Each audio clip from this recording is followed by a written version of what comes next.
नमस्कार। उज्जवल भारत न्यूज में आपका स्वागत है।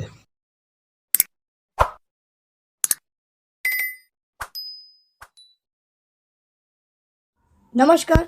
उज्जवल भारत न्यूज़ में आपका स्वागत है। 30 जनवरी 1948 अगर ये तारीख हम याद करते हैं तो सबसे पहले हमें हमारे बापू यानी महात्मा गांधी जी की हमें याद आती है। जी हाँ, 30 जनवरी 1948 यानी महात्मा गांधी जी की पुण्यतिथि। अहिंसा के सबसे बड़े प्रवर्तक महात्मा गांधी की हत्या 30 जनवरी 1948 को कर दी गई थी, लेकिन उनकी हत्या की साजिश रचने वालों ने इससे कुछ दिन पहले ही 20 जनवरी को एक प्रार्थना सभा में बापू को मारने का प्रयास किया था। हालांकि वे इसमें असफल रहे। दिल्ली में 20 जनवरी 1948 को प्रार्थना सभा में बापू के भाषण के दौरान उनकी हत्या के प्रयास किए गए और इस दौरान विस्फोट भी किया गया था। हमलावरों की मूल योजना भीड़ में हथगोला फेंकने की भी थी। महात्मा गांधी के भाषणों के संकलन प्रवचन भाग 2 के अनुसार उस दिन बापू एक प्रार्थना सभा को संबोधित कर रहे थे, लेकिन माइक्रोफोन ठीक ढंग से काम नहीं करने के कारण गांधी जी की आवाज़ ठीक तरह से सुनाई नहीं दे रही थी और उनकी बातों को सुशीला नैयर ऊंची आवाज़ में दोहरा रही थी। तभी विस्फोट की एक जोरदार आवाज़ सुनाई दी। विस्फोट के बावजूद बापू अप्रभावित रहे और उन्होंने पास ही घबराई मनु गांधी को ढांढस देते हुए कहा, आप डरी हुई क्यों हो? कुछ सुरक्षाकर्मियों को शायद गोली चलाने का प्रशिक्षण दिया जा रहा होगा। आप तब क्या करोगे जब वास्तव में कोई आपको गोली मारने के लिए सामने आ जाएगा? बाद में पाया गया कि जहां महात्मा गांधी बैठे हुए थे उससे महज 75 फुट की दूरी एक विशेष प्रकार का विस्फोटक गन कॉटन फटा था, जो एक साजिश का हिस्सा था। साजिशकर्ताओं ने 20 जनवरी 1948 को अपनी योजना के तहत प्रार्थना सभा में उपस्थित लोगों का ध्यान बांटने के उद्देश्य से विस्फोट किया था। उनकी मूल योजना बापू के बैठने के स्थान के ठीक पीछे स्थित सवेट रूम से हथगोला फेंकने की थी, लेकिन वे इसमें असफल रहे। योजना के तहत विस्फोट के बाद दिगंबर बाजे को मंच पर बैठे बापू पर हथगोला फेंकना था, लेकिन उसका साहस अंतिम समय में जवाब दे गया और वो ऐसा नहीं कर पाए। बापू को मारने की साजिश रचने वाले 6 लोग नाथुराम गोडसे, नारायण आप्टे, विष्णु करकरे, गोपाल गोडसे, दिगंबर बाजे और शंकर किस्तायत बचकर टैक्सी में बैठकर फरार हो गए, लेकिन उनके एक अन्य साथी मदनलाल पहवा को पकड़ लिया गया। 20 जनवरी 1948 को इस प्रार्थना सभा में अपने संबोधन में बापूजी आज़ादी और विभाजन के बाद शरणार्थियों की स्थिति और प्रधानमंत्री जवाहरलाल नेहरू और सरदार वल्लभ भाई पटेल के बीच मतभेदों के बारे में चर्चा कर रहे थे। इस सभा में बापू ने कहा, अगर आप सरदार पटेल के बम्बई के बयान को सावधानी से देखें तो यह आपको एक पता चल जाएगा कि पंडित नेहरू और सरदार पटेल में कोई मतभेद नहीं था। वे अलग अलग तरीके से बात कर रहे हैं, लेकिन उनका काम समान है। बहरहाल अगर 20 जनवरी के हादसे को गंभीरता से लिया जाए होता तो शायद बापू हमसे इस तरह विदाई नहीं लेते। ऐसे ही दिन में गांधी निर्वाण दिवस यानी कल 30 जनवरी 2021, ऐसे ही दिन को याद करते हुए दक्षिण गुजरात के वलसाड जिले में जवाहर सोसाइटी में एक ऐसे व्यक्ति है जिन्होंने अपने ही घर को गांधी म्यूजियम बनाकर रख दिया है।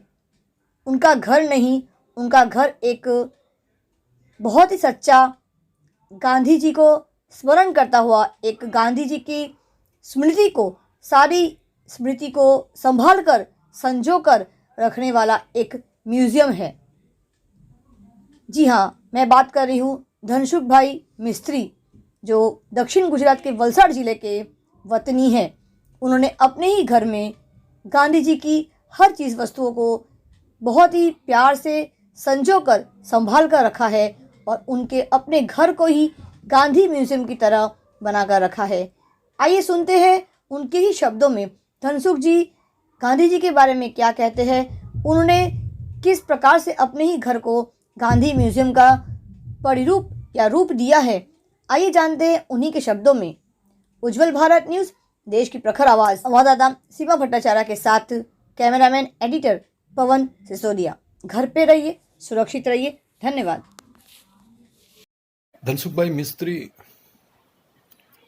एक कलाकार है, मिस्त्री है और गांधी प्रेमी भी है। इसीलिए उसने सोचा कि मुझे एक म्यूजियम बनाना है तो इसमें क्या रखूं। उसके दिल में गांधी था ना, तो गांधी जी का म्यूजियम बनाने को सोच लिया, शुरू किया। अकेले ने किया, किसी की प्रेरणा नहीं है। अपने हाथ से बनाया है, अपने जैब से बनाया है, अपने श्रम से बनाया है, अपनी सूझबूझ से बनाया है, अपने ही घर में बनाया है। 3 मंजिला म्यूजियम में दे दिया और छोटी सी नीचे की रूम में खुद रहता है। 1 मैन म्यूजियम। मैंने ऐसा म्यूजियम ही हमारे सराउंडिंग में नहीं देखा है। सभी प्रेरणा मिलती है यहां से। गांधी जी का सब प्रसंगों का उन्होंने यहां संकलन किया है। जन्म से मृत्यु तक, अफ्रीका हो इंडिया हो, गांधी जी ने बहुत संघर्ष किया। ये पूरी संघर्ष की गाथा धनसुख भाई ने अपने संघर्ष से म्यूजियम के रूप में सुंदर कला से निर्माण कर डाली। इसमें जैसा गांधी जी का संघर्ष है, वैसा ही धनसुख भाई का भी संघर्ष है। संघर्ष के बिना अच्छे काम नहीं होते। गांधी जी का जन्म से मृत्यु तक जितने भी अच्छे अच्छे सोच थे, विचार थे, प्रेरणाएं थी, स्मृतियां थी, कर्म थे और जो उसकी सूझ थे, आदर्श थे, इस सब को प्रतीक के रूप में इकट्ठा करके म्यूजियम सजाया है।